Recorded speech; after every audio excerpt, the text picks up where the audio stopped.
বন্ধুরা edu info 26-এ আপনাদের সবাইকে জানাই আন্তরিক স্বাগত। আজ আমরা ভারত সরকারের পলিমার নোটের ব্যাপারে জানতে চলেছি, যা প্লাস্টিক নোট নামেও পরিচিত।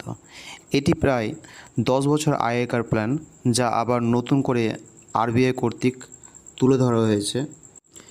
এই নোটের বৈশিষ্ট্য হিসেবে যদি আমরা দেখি, তবে প্রথমে দেখতে পাবো এটি একটি পরিবেশ বান্ধব প্ল্যান, যা কাগজের ব্যবহারটা অনেকাংশে কমিয়ে দেবে।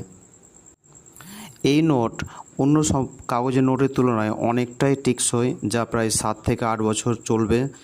এটি আরেকটা নাম হচ্ছে BOPP, যা বাইঅ্যাক্সুয়ালি ওরিয়েন্টেড পলিমার লেন নামে পরিচিত।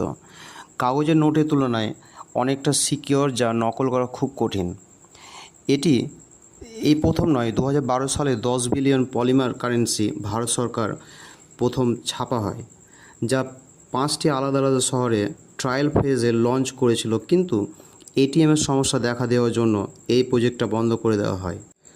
ডিউপন্ট নামে আমেরিকার এক কোম্পানি 1980 সালে প্রথম দিকে হাইতি এবং কোস্টারিকায় প্রথম এই পেপার কারেন্সি লঞ্চ করে, যা টিভেক এক্সপেরিমেন্ট নামে পরিচিত। এই পলিমার নোটস ছাপার এবং সেটি টেকসইয়ের সমস্যা দেখার জন্য এটি প্ল্যান ভেস্তে যায়।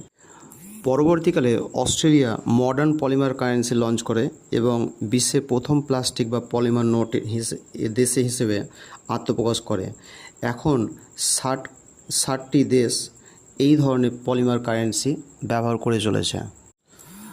বন্ধুরা এডু ইনফো 26-এ আপনাদের সবাইকে জানাই আন্তরিক স্বাগত।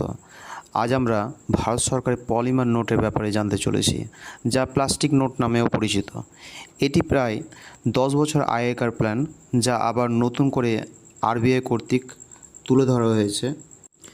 এই নোটের বৈশিষ্ট্য হিসেবে যদি আমরা দেখি, তবে প্রথমে দেখতে পাবো এটি একটি পরিবেশ বান্ধব প্ল্যান, যা কাগজের ব্যবহারটা অনেকাংশে কমিয়ে দেবে।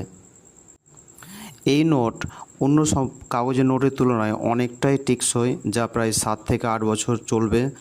এটি আরেকটা নাম হচ্ছে BOPP, যা বাইঅ্যাক্সুয়ালি ওরিয়েন্টেড পলিমার লেন নামে পরিচিত। কাগজের নোটের তুলনায় অনেকটা সিকিওর, যা নকল করা খুব কঠিন। এটি এই প্রথম নয়, 2012 সালে 10 বিলিয়ন পলিমার কারেন্সি ভারত সরকার প্রথম ছাপা হয়, যা 5টি আলাদা আলাদা শহরে ট্রায়াল ফেজে লঞ্চ করেছিল, কিন্তু এটিএমের সমস্যা দেখা দেওয়ার জন্য এই প্রজেক্টটা বন্ধ করে দেওয়া হয়। ডিউপন্ট নামে আমেরিকার এক কোম্পানি 1980 সালে প্রথম দিকে হাইতি এবং কোস্টারিকায় প্রথম এই পেপার কারেন্সি লঞ্চ করে,